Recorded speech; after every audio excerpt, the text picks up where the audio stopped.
everybody! Welcome to, well, it's July now, isn't it? I think it's 3 weeks since I did my last vlog, so this has been a relatively quick month because I was so late doing the last one. I think it was like the 14th of June by the time I did it, so really I didn't give myself much time. And it's now the 4th of July. 4th of July? 4th of July. Happy Independence Day, everyone in America. We're at work. You're not. Yeah, it's fine. So I'm here to show you what I've made in June. And if you remember, I had quite a big list. So I had a baby quilt I wanted to make.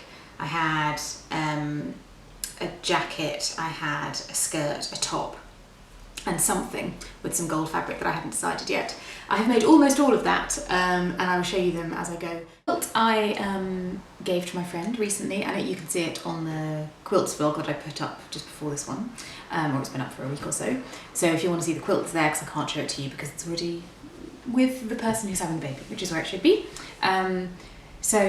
So that's that, but then I will show you everything else. So the first thing I want to show you is an extra. So this is something I wasn't intending to make this month, but it's sort of been swapped in for the gold fabric because I still haven't figured out what to make with that. So I've put it to one side for now until inspiration strikes me, and instead I made trousers. These are the Great British Sewing book Palazzo Pants, which I saw someone review online. Who was it? Lisa Comfort of Sew Over It made these as a review for the book, I assume as part of their promo activities, and I really liked them. So I made these in this is triple crepe, so it's quite heavy, it's got a really nice drape to it, but it's very light in terms of kind of movement. They sit just below your natural waistline, which is really nice. They have this tiny little narrow waistband on them.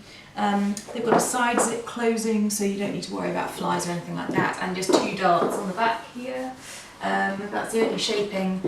I made a size 8, which never happens, and it's really nice because the book includes the final, the garment size measurements in there, as well as the sort of measurements that you should have as your body measurements. And from that I could see that actually an 8 was going to be fine for me. So I cut an 8 and then I just used a 1 centimetre seam allowance rather than a 1.5 because it was going to be ever so slightly too snug.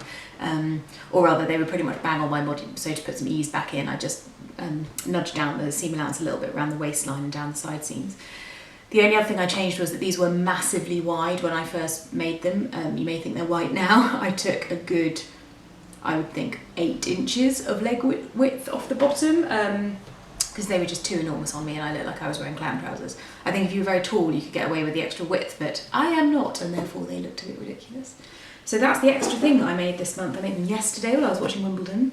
Really easy to make. The pattern pack has a load of, all of the patterns are printed on top of each other, so you have to trace them off, and trying to work out which pattern is which is quite difficult because they're cut in half. So on one pattern sheet you'll have the top half of the trousers going one way, and then you'll have to connect it to the other half of the bottom, which is somewhere else. It's a little bit of a mind bender, but once you get there it's fine, and I just trace them off, and because there's only 3 pattern pieces, there's a front leg, a back leg, and then the waistband, they're super quick and really speedy to sew up as well, and as I said, require almost no fitting because they're really loose fit, so you don't really, as long as you get the hip measurements right, and you don't have, I didn't have to even do a sway back adjustment on these, which I usually do, so yeah, all good. So yes, those are really nice and I love them, so I thought I'd share them with you because I made them yesterday. But yes, blue trousers. Every home should have some. So I'm going to go get the next thing now. Okay, so this is the jacket stroke cardigan that I was going to said I'd make, in the Birch Organics cotton. What do I think about this?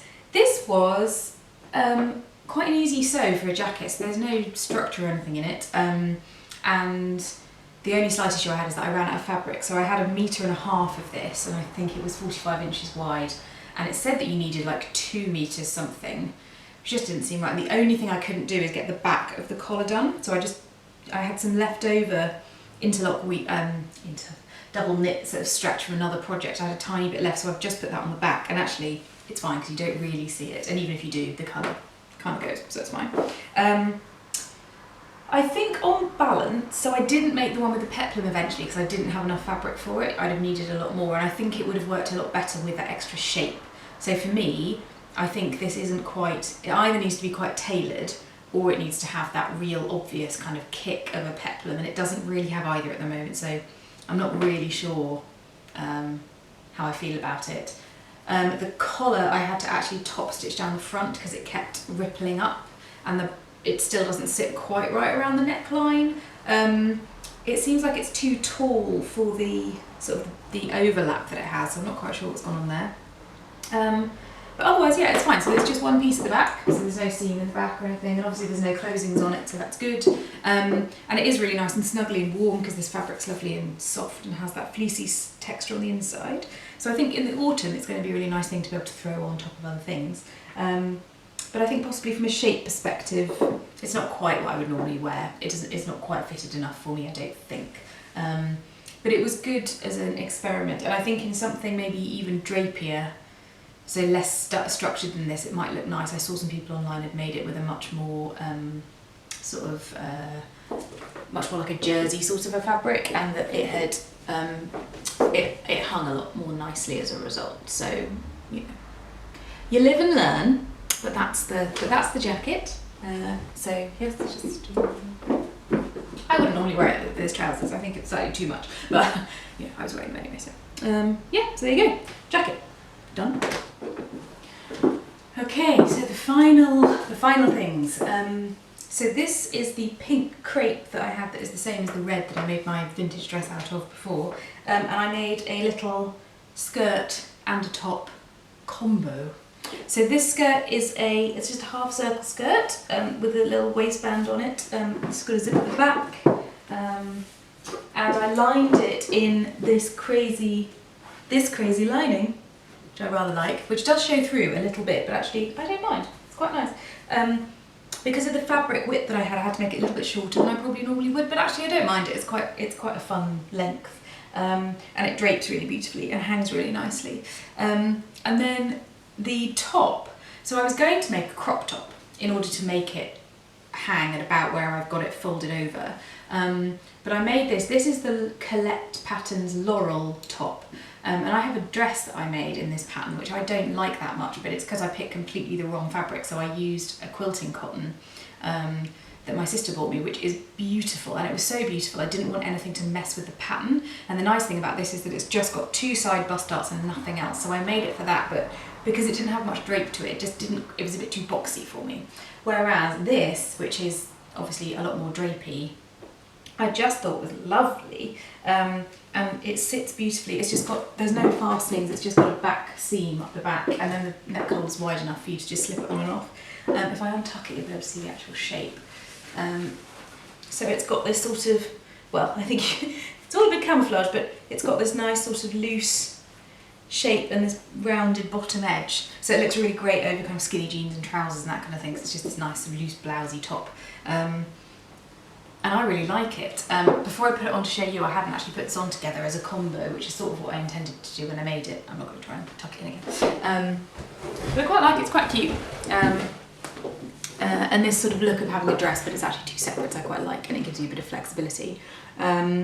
So yeah, this is great. The only thing with this is because the fabric is so fine and it's bias bound, the top is not lined, you can see the prick stitching through from the slip stitching, but I don't think there's much you can do about that, and I don't mind it. At least it's quite neat, which is good. But it fits really nicely. Again, I didn't have to make any adjustments at all to the sizing, which just never happens, so I'm not quite sure what's going on this week, but there you go. And I'll be making more of these because it's just such a lovely, easy top. It requires a bit of hand sewing, but as you know, I like that, so it's fine. So you bias bind the sleeves as well.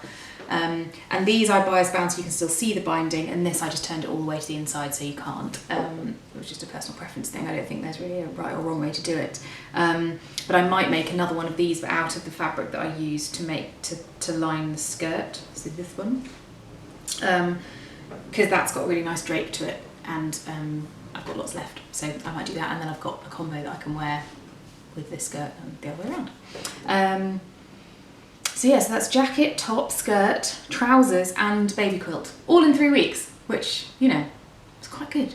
Yeah, but that's it for June, so enjoy actually the sun has come out. Decided every time I record one of these the sun comes out, so I should do it more often. Having been raining constantly for 3 weeks. yeah, but that's it for this week, and enjoy your weeks, and I will see you again soon. Bye.